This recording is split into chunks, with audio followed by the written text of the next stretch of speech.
আমার প্রিয় মায়েরা বোনেরা, আপনাদের জন্য একটা হাদিস বলে শেষ করব। বিশ্বনবী বলেন, আমার মায়েরা খেয়াল করে শুনুন, বিশ্বনবী আপনাদের উদ্দেশ্য করে বলেন, আল মারআতু ইযা সাল্লাত খামসাহা ওয়া সামাত শাহরাহা হাফিজাত ফুরুজাহা আতাআত বা'লাহা ফালতাদখুল মিন আইয়ি আবওয়াবিল জান্নাতি শাআত। বিশ্বনবী বলেন, ও রমণীরা, ও নারীরা, যে সমস্ত নারী এই 4টা কাজ করবে, এই 4টা কাজের গ্যারান্টি দিবে, তাদেরকে জান্নাতের 8টা দরজার গ্যারান্টি দেয়া হবে। কি 4টা কাজ? 1 নম্বর, আল মারআতু ইযা সাল্লাত খামসাহা, যে নারী 5 ওয়াক্ত নামাজ পড়ে। কি করে? জেলা স্টেডিয়ামে অবস্থানরত আমার নারীরা বোনেরা, বিশ্বনবী আপনাদেরকে 4টা কাজের কথা বলেছেন, খুব বেশি না। 4টা করলে 8 জান্নাতের দরজা সব খোলা। কোনটা দিয়ে যাবেন? যেটা দিয়ে মনে চায়। 1 নাম্বার 5 ওয়াক্ত নামাজ। আমার বোনেরা জোহরের নামাজ পড়তে পড়তে এটা আসরে নিয়ে যায়, আসর পড়তে পড়তে এটা মাগরিবে নিয়ে যায়। এরকম আসরা নাই? লালমনিরহাটে হয়তো নাই। আমার বোনেরা এটা করবেন না। ইন্না সলাতা কানাত আলাল মুমিনিনা কিতাবাম মাওকুতা, সময় মতো পড়বেন। সামাত শাহরা, রমাদানের রোজাগুলো রাখবেন। হাফিজাত ফুরুজাহা, যে নারী তার চরিত্রকে হেফাজত করে, তার প্রাইভেট হেফাজত করে, তার লজ্জাস্থান হেফাজত করে। ও মায়েরা, আপনার এই গর্ভ যে কত দামি আপনি জানেন না। আপনার এই গর্ভ থেকে জন্মাবে আগামী সালাহুদ্দিন আল আইয়ুবী। আপনার গর্ভ থেকেই জন্মাবে ইমাম আল মাহদি আল মুনতাজার। আপনার পেট থেকে জন্মাবে আবু সাইদের মতো বীর সৈনিক। আপনার পেট থেকে জন্মাবে মুগ্ধের মতো বীর মুজাহিদ। আপনি জানেন না কে আসবে আপনার পেট থেকে। সময়টাকে কাজে লাগান, ইসলামকে বোঝেন, মানেন, আমাদের ইসলামিক লেকচারগুলো শোনেন। আমরা যে বার্তাগুলো, ইনস্ট্রাকশনগুলো, দিক নির্দেশনাগুলো আপনাদের খেদমতে রাখি, এগুলো মেনে চলুন। আপনিই পারেন আপনার ঘরটাকে জান্নাতের টুকরা বানাতে। একটা family, it's a very big institution and you are the MD, the managing director of this institution. চিল্লায় বলেন ঠিক কিনা? চাইলেই পারেন ঘরটারে জান্নাতের টুকরা বানাতে। 5 ওয়াক্ত সালাত, রমাদানের রোজা, নিজের চরিত্রের হেফাজত, ও আতাআত বা'লাহা, স্বামীর আনুগত্য।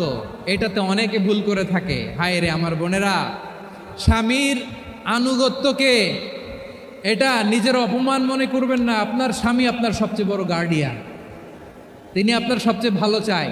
নারী কখনো গার্ডিয়ানশিপের বাইরে থাকতে পারে না। হয় আপনি বাবার গার্ডিয়ানশিপের ভেতরে, বাপ না থাকলে ভাই আপনার গার্ডিয়ান, ভাই না থাকলে চাচা গার্ডিয়ান, বিয়ের পরে আপনার স্বামী আপনার গার্ডিয়ান। সম্মত স্বামীর আদেশগুলো আপনি মেনে চলবেন, কিন্তু শরিয়া বিরুদ্ধ কোনো আদেশ মানতে আপনি বাধ্য নয়। আওয়াজ করে বলুন সবাই ঠিক কিনা?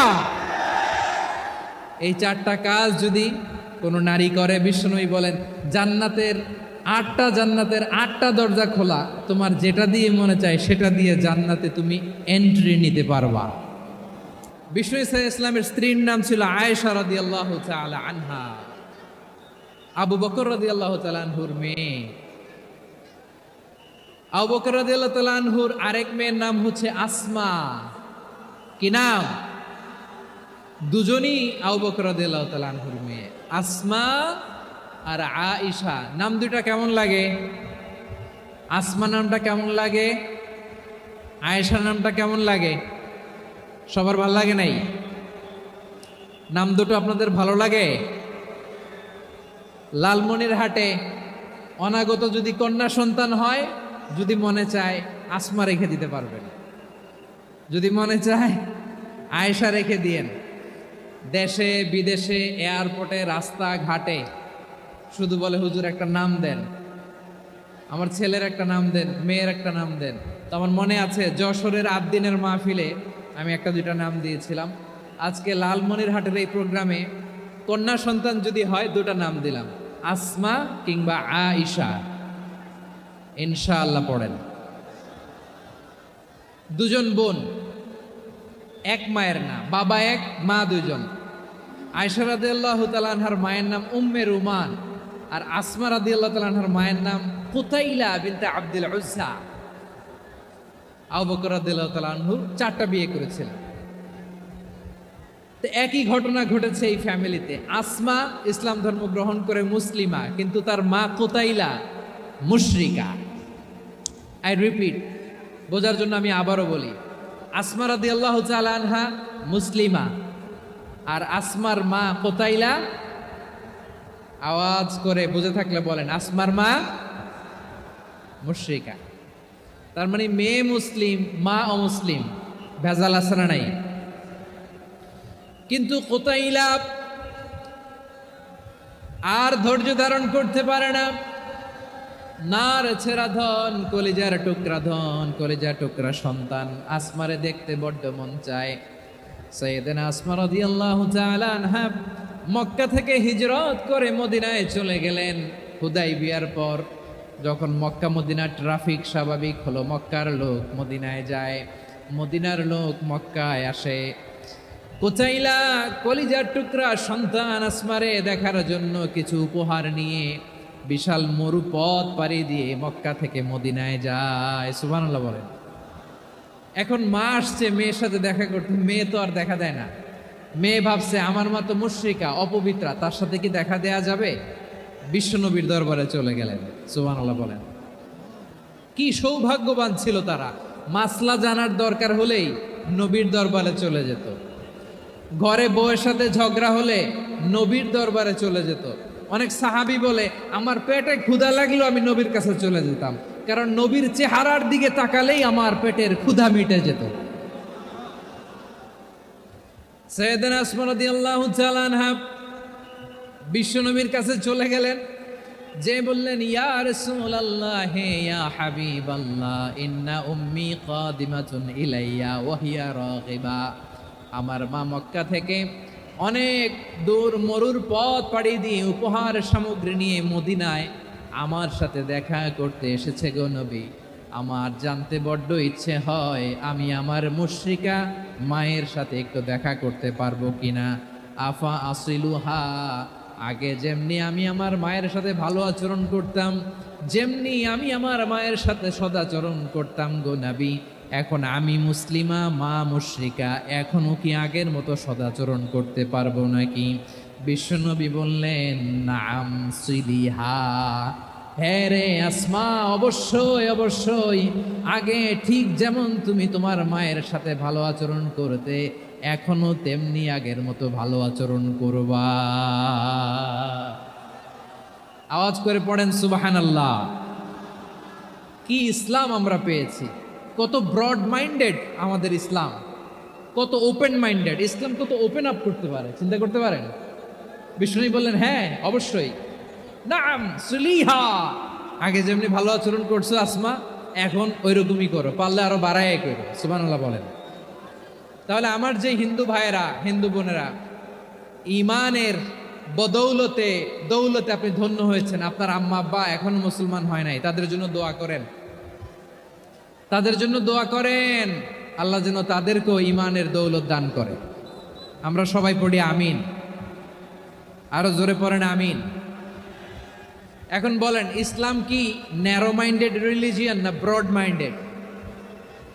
লালমনিরহাটের যুবক ভাইরা আওয়াজ করো, ইসলাম কি ন্যারো মাইন্ডেড না ব্রড মাইন্ডেড? কতটা ব্রড মাইন্ডেড দেখেন। আপনি ভাবছেন আপনি নামাজ পড়লে হাজী সাহেব কপালে দাগ ফেলায় দিলে আপনি সেলসেলায় জান্নাতে চলে যাবেন না? খবরদার।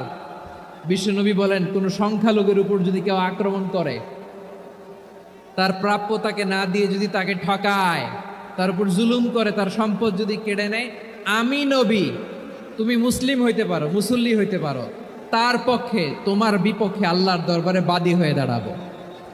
আচ্ছা লালমনিরহাটের ভাইরা, কথা বুঝতে পারলে আওয়াজ করে উত্তর দেন। বিশ্বনবী যদি কারো বিপক্ষে দাঁড়ায় কিয়ামতের দিন, আই রিপিট, আমি আবারও বলছি, বিশ্বনবী যদি কিয়ামতের দিন কারো বিপক্ষে দাঁড়ায়, ও তো সেলসেলায়া জান্নাতি, তাই না? জান্নাতি না? যে নবীর সুপারিশ ছাড়া জান্নাতের গেটও দেখা যাবে না, ওই নবী যদি বলে তোর বিপক্ষে আমি বাদী হয়ে দাঁড়াবো, ওই জান্নাতে আর ঢোকার কোনো সুযোগ আমাদের থাকবে? এখানেই শেষ না।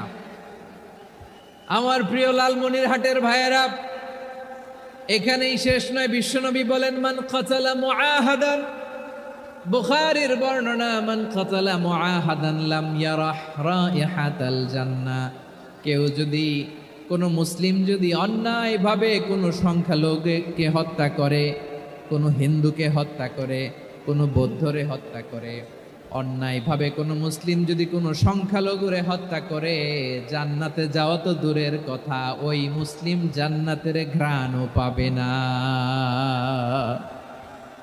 সেই বুখারীর বর্ণনা, মান কাতালা মুআহাদান লাম ইয়ারাহ রাইহাতাল জান্নাহ ওয়া ইন্না রিহাহা লা ইউজাদু মিন মাসিরাতি 40 আমা, যে জান্নাতের ঘ্রাণ 40 বছর দূরের রাস্তা থেকেই পাওয়া যায়। সুবহানাল্লাহ পড়েন। প্রিয় ভাইরা, এখান থেকে জান্নাতে পৌঁছতে লাগবে 40 বছর। এত দূর, কত বছর? সবাই বলেন কত বছর? এখান থেকে জান্নাতে পৌঁছতে লাগবে 40 বছর। এত দূরে থাকতেই জান্নাতের ঘ্রাণ আপনার নাকে এসে ধাক্কা মারবে। বিষ্ণুই বলেন, যে ব্যক্তি কোনো সংখ্যালঘুকে হত্যা করে, জান্নাতের ঘ্রাণ তো পাবেই, জান্নাতে তো ঢুকতে পারবেই না, জান্নাতের ঘ্রাণও তার নাকে লাগবে না। পড়েন নাউযুবিল্লাহ। তাহলে সংখ্যালঘুদের ব্যাপারে ইসলামে অধিকার দেয়া আছে না নাই? লালমনিরহাটের ভাইয়ের আওয়াজ করে বলেন, আমার সংখ্যালঘু হিন্দু ভাইদের রাইটস, অধিকার আমাদের ইসলামে প্রোটেক্টেড আছে না নাই? এখানেই শেষ না। বিষ্ণু ইসলাম আপনার অমুসলিম প্রতিবেশীর সাথে ভালো আচরণ করতে বলেছে। আমাদের হয় না এটা মুসলিম পাড়া, ওটা বৌদ্ধ পাড়া, হয় না? অনেক সময় হয় না এটা আমাদের মুসলিম পাড়া, ওইটা হিন্দু পাড়া, এরকম আছে না নাই? লালমনিরহাটে নাই না? আছে? হিন্দু যদি আপনার প্রতিবেশী হয় কি করবেন? ওর কষ্ট দিবেন নাকি? কেন? ও তো হিন্দু, ও তো আমার আল্লাহরে ডাকে না, ওরা কষ্ট দিলে জায়েজ হবে না? খবরদার। বিষ্ণু ইসলাম বলেন, মান কানা ইউমিনু বিল্লাহ ওয়াল ইয়াউমিল আখির ফালিউকরিম জারাহ, যে আল্লাহ বিশ্বাস করে আর আখিরাতে বিশ্বাস করে, সেজন্য প্রতিবেশীর সাথে ভালো আচরণ করে। সুবহানাল্লাহ। কলিজা জুড়ায় যায় না আমার নবীর কথাগুলো শুনলে?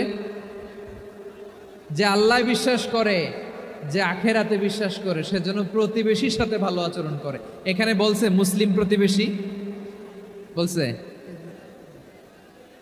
নামাজি প্রতিবেশী, বলছে আল্লাহওয়ালা প্রতিবেশী, বলছে না। প্রতিবেশী আস্তিক হোক নাস্তিক হোক, প্রতিবেশী মুমিন হোক মুশরিক হোক, প্রতিবেশী হইলেই তার সাথে ভালো আচরণের দরকার আছে না নাই? আমার প্রিয় লালমনিরহাটের ভাইয়েরা, বিষ্ণু ইসলাম ওনার ইহুদি প্রতিবেশীদের দেখাশোনা করতেন। বিষ্ণু ইসলাম ওনার ইহুদি প্রতিবেশীর বাসায় যেতেন। কোন প্রতিবেশী? ইহুদি। আওয়াজ করে বলেন, কোন প্রতিবেশী? ইহুদি। এক ইহুদি কিশোর বিষ্ণু ইসলামের খেদমত করতে, ইহুদি ছেলে আমার নবীর খেদমত করতো, তারা ছিল নবীর প্রতিবেশী। তো অনেক দিন হয় ইহুদি ছেলেটা আসে না। বিষ্ণুনবী খোঁজ দিলেন, ঘটনা কি? একটা ইহুদি ছেলে না আমার খেদমতে আসতো, ছেলেটা কই? খোঁজ নিয়ে জানলেন ছেলেটা অসুস্থ। বিষ্ণু ইসলাম ওই ইহুদির বাড়িতে চলে গেলেন ওই ছেলেটাকে দেখা করার জন্য, ভিজিট করার জন্য। সুবহানাল্লাহ পড়বেন না? গেলেন, যে দেখে ইহুদি ছেলেটা মুমূর্ষ, যান যান যায় যায় ভাব, বিছানায় পড়ে আছে, তার বাবা দাঁড়ানো। বিশ্বনবী তার মাথার পাশে বসলেন, মাথায় হাত বুলিয়ে দিলেন, আর ছেলেটাকে বললেন, আসলিম, হে ইহুদি ছেলে, আসলিম, ইসলাম ধর্ম গ্রহণ করো। তো ছোট্ট ছেলে ভাবে আমরা ইহুদি, এখন ইসলাম ধর্ম গ্রহণ করলে আব্বা যদি বকা দেয়, ফানাযারা ইলা ওয়াজহি আবি, ছেলেটা তার বাবার চেহারার দিকে তাকালো, দেখি আব্বা কি কয়। আব্বা যদি বলে তাইলে ইসলাম ধর্ম গ্রহণ করবে। ইহুদি ছেলেটা তার বাবার দিকে যখন তাকালো, ওর বাবা বলে, আতি আবুল কাসিম, আবুল কাসিম যা বলে তাই করো। আবুল কাসিম হচ্ছে বিষ্ণু ইসলামের একটা কুনিয়াত, উপনাম। আমার রাসূলের বড় ছেলের নাম ছিল কাসেম। যেমন দেখবেন আমাদের এলাকায় কারো ছেলের বড় ছেলের নাম যদি হয় আব্দুল্লাহ, এরা আব্দুল্লাহর বাপ বলে ডাকে। কারো বড় মেয়ের নাম যদি হয় ফাতেমা, এরা কি ডাকে? ফাতেমার বাপ বলে না? তো বিষ্ণু ঈসা ইসলামের বড় ছেলের নাম ছিল কাসেম। ইহুদি বাবা বলল, আতি আবুল কাসেম, আবুল কাসেম যা বলে তাই শোনো, মানে মোহাম্মদ যা বলে তাই শোনো। এই কথা শুনে ছেলে সাহস পাইছে, ছেলে আবার পড়তে আরম্ভ করলো, আশহাদু আল্লাহ ইলাহা ইল্লাল্লাহ ও আশহাদু আন্না মুহাম্মাদার রাসূলুল্লাহ, পড়েন আল্লাহু আকবার। বিশ্বনবীর আহ্বান শুনে ওই আহ্বানে সাড়া দিয়ে ইহুদি ছেলে শাহাদা পড়ে মুসলমান হয়ে গেল। তার হৃদয়টারে ইমানের নূর দিয়ে আলোকিত করে দিল কে? প্রিয় ভাইরা, এবার রাসূল সাল্লাল্লাহু আলাইহি ওয়াসাল্লাম বের হয়ে আসলেন ঘর থেকে, আর পড়লেন আলহামদুলিল্লাহিল্লাযী আনকাযাহু মিনান নার। প্রশংসা সে আল্লাহর, যে আল্লাহ জাহান্নামে চলে যাচ্ছিল প্রায়, এমন একটা লোককে মুহূর্তের মধ্যে কালেমায়ে শাহাদাতের বদৌলতে জান্নাতি বানায় দিলেন। আওয়াজ করে পড়েন সুবহানাল্লাহ। এই হাদিস থেকে আমরা কি শিখলাম? What is the moral of the story? এক নম্বর স্টোরি হলো, প্রতিবেশী ইহুদি হোক হিন্দু হোক, যাবেন, সুসম্পর্ক রাখবেন, উপহার দিবেন, বিপদে পাশে দাঁড়াবেন, তাইলেই তো আপনাদের প্রতি, মুসলমানদের প্রতি তারা আকৃষ্ট হবে, ঠিক কিনা বলেন? আপনি যদি হিন্দুদের সাথে বৌদ্ধদের সাথে নাই মিশেন, নাস্তিকের কাছে নাই যান, তো ইসলামের সৌন্দর্যটা ওরা বুঝবে কেমনে? সব সময় আমাদের ইসলামের দরজা আমার অমুসলিম ভাইদের জন্য খোলা আছে না নাই? এই হাদিস থেকে দুইটা শিক্ষা। এক নম্বর শিক্ষা, প্রতিবেশী মুসলিম হোক অমুসলিম হোক, যান, অসুস্থ হইলে একটু আপেল নিয়ে যান, আঙ্গুর নিয়ে যান, কমলা নিয়ে যান, তাদের সাথে ভালো আচরণ করেন। ইসলামের বিউটি দেখে, সৌন্দর্য দেখে অবাক হবে, নসিব ভালো হলে কোনোদিন কালিমা পড়ে মুসলমান হয়ে যাবে, ঠিক কিনা বলেন? তাহলে অমুসলিমের সাথে ভালো সম্পর্ক। বিশ্বনবী ইহুদির বাড়িতে গেলেন, ইহুদির বাড়ি, আর আমার মুসলমান ভাই আমার কাফের বলে, এরকম আছে না নাই? মুসলিমরা দেখতে পারে না, সহ্য করতে পারে। বিষ্ণু ইসলাম ইহুদির বাড়িতে গেলেন, এটা একটা শিক্ষা। আচ্ছা, দুই নম্বর শিক্ষা হলো, বিষ্ণু ইসলামের খাদেম ছিল ইহুদি, এতদিন খেদমত করলো, একদিনও বিশ্বনবী ওরা কালিমার দাওয়াত দেয় নাই। কারণ কি? বিশ্বনবী একটা ভালো সময়ের অপেক্ষা করতেছিলেন, প্রপার টাইমিং। দাঈর কাজ হচ্ছে দাঈ ইলাল্লাহ, সে হচ্ছে সুযোগ সন্ধানী। দাঈ সুযোগ খুঁজে, কখন দাওয়া দিলে ব্যাটে বলে হবে, ঝোপ বুঝে কোপ মারে, ঠিক কিনা বলেন? বিষ্ণু ইসলাম ভালো সময়ের অপেক্ষা করতেছিলেন, দেখি ভালো সময় আসুক আসুক আসুক আসুক। আস্তে আস্তে এমন সময় আসছে, ছেলে এবার মুমূর্ষ, অসুস্থ ব্যক্তির হৃদয় অত্যন্ত নরম থাকে। হসপিটালে যখন কেউ যায়, তার হৃদয়টা বড্ড নরম থাকে, মৃত্যুর ভয়ে তার অন্তরটা নরম থাকে, ঠিক কিনা বলেন? এই প্রপার টাইমিং এর অপেক্ষা করতেছিলেন। যখনই টাইমিং পেয়েছেন, দাওয়াত দিলেন, পড়ো লা ইলাহা ইল্লাল্লাহ, সুবহানাল্লাহ পড়েন সবাই। তাহলে ইসলাম অমুসলিম প্রতিবেশীর সাথে ভালো আচরণ করতে বলে। ইসলাম অমুসলিম মাতা পিতার সাথেও ভালো আচরণ করতে বলে। মাতা পিতা যদি অমুসলিম হয়, তারে ফেলে দিতে পারবেন? পারবেন? আমার লালমনিরহাটের ভাইরা, অনেক হিন্দু ছেলে আমাদের হাতে শাহাদা পড়ে মুসলিম হয়, কিন্তু ওর মা মুসলমান হয় নাই, বাবাও হয় নাই, এরকম আছে না নাই? তো ও হয়েছে মুসলিম, মা বাপ হিন্দু, এখন মা বাপ কি বাদ? হ্যাঁ, মা বাপ বাদ দেয়া যাবে? যেই মা আপনারে 9 মাস 8 মাস পেটে ধারণ করলো, আপনার মায়ের নার ছেঁড়া ধন, আপনি ওই মারে বাদ দিতে পারবেন? যে মায়ের বুকের তাজা দুধ খেয়ে আপনি আজকে বাড়ন্ত তাজা তরতাজা, ওই মারে বাদ দেয়া যাবে? মায়ের এক ধারে দুধের দাম, কাটিয়া গায়ের চাম, পাপুষ বানাইলে ঋণের শোধ হবে না, এমন দরদি ভাবে কেউ হবে না আমার মাহাগো। মায়ের এক ধারে দুধের দাম, কাটিয়া গায়ের চাম, পাপুষ বানাইলে ঋণের শোধ হবে না, এমন দরদি ভাবে কেউ হবে না আমার মাহাগো, ঠিক কিনা? মাকে তো বাদ দেয়া যায় না। وَقَضَى رَبُّكَ أَلَّا تَعْبُدُوا إِلَّا إِيَّاهُ وَبِالْوَالِدَيْنِ إِحْسَانًا। আল্লাহ বলে অবধারিত দুইটা ভার্ডিক্ট তোমাদের জন্য, এক আল্লাহর ইবাদত করবা আর মা বাবার প্রতি ইহসান করবা। আদেশটা কার? মা বাবার প্রতি ইহসান করতে হবে। আমার মা হিন্দু হোক ভালো আচরণ করতে হবে, বৌদ্ধ হোক ভালো আচরণ করতে হবে। আমার যে সমস্ত হিন্দু ভাইয়েরা মুসলিম হয়েছ, তোমাদের মা বাবা এখনো মুসলমান হয় নাই, তাদের সাথে ভালো আচরণ করতে হবে। আপনাদের খেদমত নিজে করতে হবে অথবা খেদমতের ব্যবস্থা করাই দিতে হবে। মান্থলি যে খরচ লাগে এটা দিতে হবে। আরে তুমি এখন মুসলিম, তোমার মা বাবা হিন্দু, এখনই তো সুযোগ ইসলামের সৌন্দর্য দেখানো। এখন মা বাবা যদি দেখে আরে এটা হিন্দু থাকতে তো বদমাইশ ছিল, বেয়াদব ছিল, কি এমন ধর্ম সে গ্রহণ করলো যেটা গ্রহণের সাথে সাথে সে পাল্টে গেল? কি এমন ধর্ম সে গ্রহণ করেছে যেটা তার জীবনকে আলোকিত করে দিয়েছে? নসিব ভালো হইলে তারাও কালিমা পড়ে মুসলমান হয়ে যাবে।